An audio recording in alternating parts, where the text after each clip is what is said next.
In this video, I'm going to show you how you can change the currency on Qatar Airways website. So once you're on Qatar Airways, you first need to try and book a flight. So I'm going to book from Aberdeen to Abu Dhabi for these dates.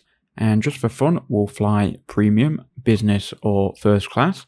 So once you've entered in your dates, you've selected the flights that you want, it will then show you all of the flights. Now from here, it might show you in a table, it might also show you with each flight on top of each other and show you different options. We're just going to click on any random flights. And this is probably the screen that you might see. Now you can go ahead and select the flights first, but what I would recommend that you do is go to the currency here, which currently in USD.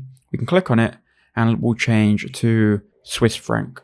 We'll click apply. And there you go, we're now seeing all the flights in Swiss franc. And if we go ahead and select these and continue, we can then check out in Swiss franc. So make sure you've got the correct flights, and then it will take you to the checkout page, where here you can see the payment is now in Swiss francs. So make sure you change the currency before you get to this checkout page, but that's how you would do it. I hope that helped.